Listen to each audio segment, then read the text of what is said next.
hope he gets kids now. He's already out of the season. So he's gonna do it again. Oh, yeah. Oh, for sure.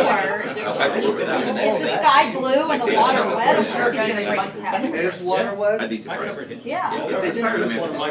Is the sky blue? Is water wet? Like, of course Brady's gonna break another tablet. It's funny, Will also was wearing purple today. I think he must have had a bad like beat JTS, because, yeah, Washington beat Michigan State.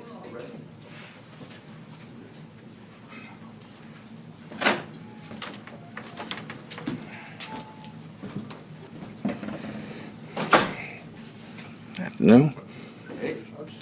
Made a flurry of moves, brought in Cole Beasley, Justin School. What did you see out of those guys to bring them in here? Well, Cole's a viable receiver. Obviously, if people still keep going down, he'll be somebody we can bring up.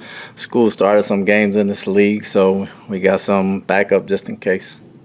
I know that we've already kind of talked to you a little bit about this, but now that the suspension has been upheld for Mike Evans, just your thoughts on losing him against one of, what's expected to be one of your more difficult opponents this year, Packers. Well, it hasn't changed since the other day. Sunday's going to come whether he plays or not. We got to get ready to play without him. Coach, 2 road wins in the NFL. That's a heck of a bargaining chip to have in your pocket right now, isn't it?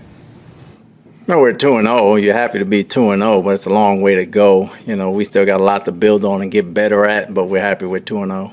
Todd, we saw Tom out there practicing. Did he change rest days, or did he just want to go today? He usually takes individuals. Some reps he takes and some he does not. So, he's out there every day. That's the biggest thing for us. And he can switch it up when we want to switch it up. But there are some things he's got to get down. Then we put him in there and get him down. Was that something that you guys decided about him getting Wednesdays off or taking it easier on Wednesdays? Was that something you guys decided before he came back or since he's been here? Well, he had some off last year. This is not a one-time thing. And again, it's not just him. We got about 6, 7 guys that we have days off for, or predicated days off. So, we call them veteran days for ourselves, but they get all their work in. They get their workouts in. They study tape. They watch practice. Some of them even do individual periods. So, and again, it's not just him. And he had days off last year as the same. With Cole coming in so late, obviously, just probably going to get 3 days of practice. And how much can you expect him to pick up and be able to help you on Sundays? Well, we'll see right now. He hadn't played in a while, so he's been on the street really. So we got to see what he knows and what kind of shape he's in, and then we'll kind of go from there. With Mike's suspension and the injuries you've had so far, how concerned are you about the receiving depth? I mean, that was an area you tried to address before the season.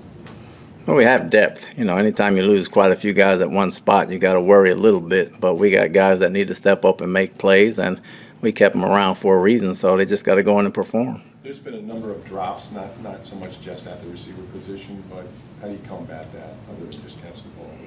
Really just concentration, catching the football. It's early. We don't have our footing underneath us yet. We got to get better at an array of things on all sides of the ball.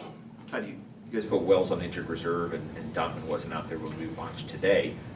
Brandon obviously filled in pretty well. Just want to ask you just how well he did with that, and your confidence level in him being your starter Sunday if necessary.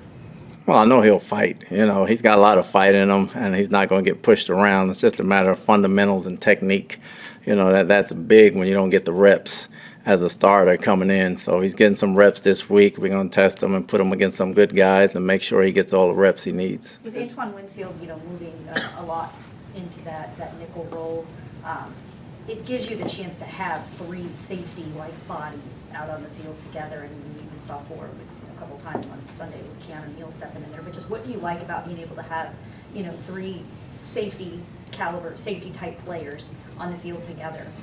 It gives you flexibility. You can do certain things on certain down and distances, and all 3 can play the nickel, as well as some of our corners. So it'll fluctuate throughout the season, but right now we feel best putting him up there compared to some of the things that we see. He's one of our best tacklers. He's one of our most instinctive. He's quick. He can read stuff, and he's explosive when he blitzes. So right now, he's been filling in great right there. Is that something you always kind of envisioned when you got here? I mean, I felt like it was kind of born out of necessity last year when you had so many injuries at the cornerback position. But this year, you start the season off pretty healthy at corner. When did you kind of envision that 3 safety type thing kind of taking hold? Well, I don't look at it as three safeties. I look at it him playing nickel. I really do. It's a difficult spot because the nickel has to play corner, safety, and linebacker. So you got to be somewhat physical and durable there. Depending on our personnel, we have different nickels for different situations and different ball games. And right now it suits Antoine. You've got as much time. You're putting fires out every day, which you may not have had to do last year. So, are you spending as much hands-on time with the defense? And in that regard, how much credit should we give some of your defensive assistants?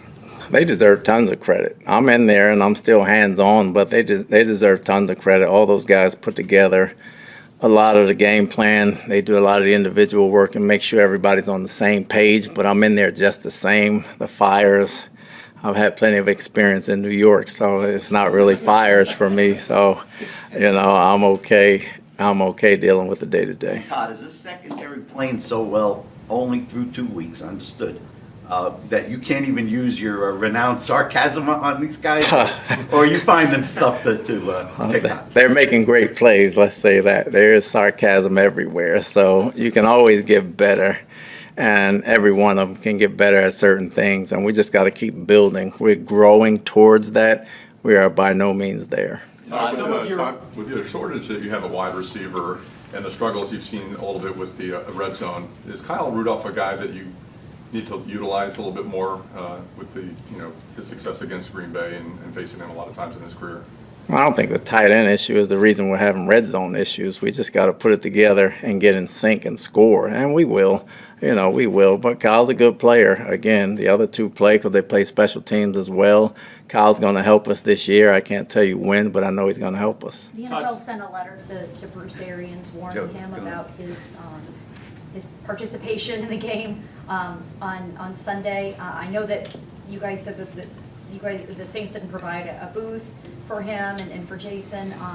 Going forward, is there anything that can be done to kind of prevent that from happening? Is he going to be upstairs from now on? Just your response to that. Like I said, he's normally upstairs. Okay, this was the one time he was downstairs, and usually we handle our sideline pretty good. And everybody got irate. We got to have better composure on the sideline as players and coaches. Todd, some of your older guys, 2 weeks into the season, are dinged up. A couple are on injured reserve. Are you concerned with how just this older roster will hold up over the course of a 17-game season? Because you do have a veteran roster. I wouldn't say all veterans are hurt. There's some young guys that are hurt too. We had Zion came in and got hurt, and he's a rookie. I don't think it's about age. And some of them are just freak injuries, and some of them are at the start of the season. When you're not as physical in training camp with the number of padded practices and you don't play in a bunch of preseason games, these first 3 or 4 games are really your full-time preseason games. When you only play a quarter or 2 series or anything like that, you don't get the bumps and bruises that you get when you play 4 quarters on a week-to-week basis. I think we're learning how to become a grind-out football team while we get used to our bruises. When you look at the Packers, they're not just Aaron Rodgers driven. He's still a great quarterback by all means, but when you look at the 1-2 punch of Aaron Jones and A.J. Dillon, not just in the running game, but also in the passing game, can you just kind of speak to those two players, how different they are, how similar they are on that offense, and how difficult they are to defend? Well, they both can do everything. Obviously, Aaron's faster. He plays wide out. He plays running back. He moves inside. He moves outside. He plays the slot. He does a lot of things great. He's very explosive when he catches the ball, and when he runs the ball, he can break it.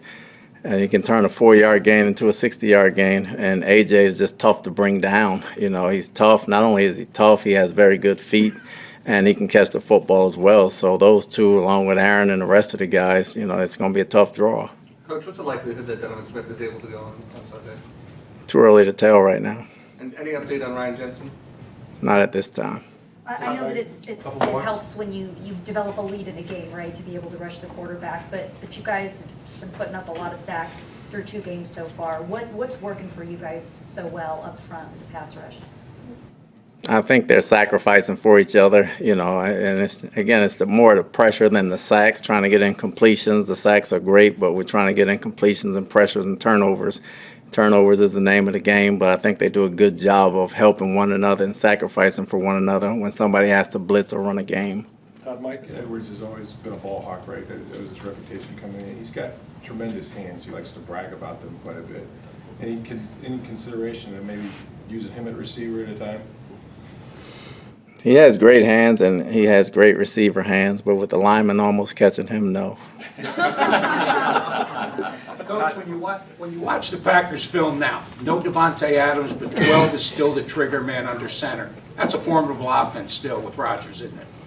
Anytime you have Aaron, you're going to have a formidable offense. He's so smart and so sharp and pinpoint. He makes other players better. They got some young receivers with a lot of talent. They got some vets there, and Cobb and Sammy. They do a good job as well. So, like us, they're trying to get in sync too and win some games while they do it. So, whoever makes the least mistakes will win the game. You talked about Dean. You talked about Dean on Monday and just his strong play. His first interception, the deep ball in the end zone, it looked like he almost had safety responsibilities on that play in terms of how quickly he got back. Just want to ask you about that play and the smarts he showed to be in position to make a play. He did have safety responsibilities on that play. We know he can run. I'm glad he came down with it.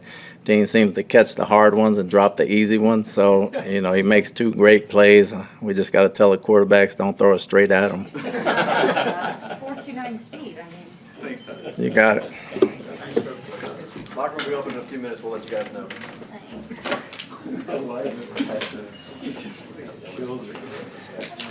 We egged him on Facebook. I'm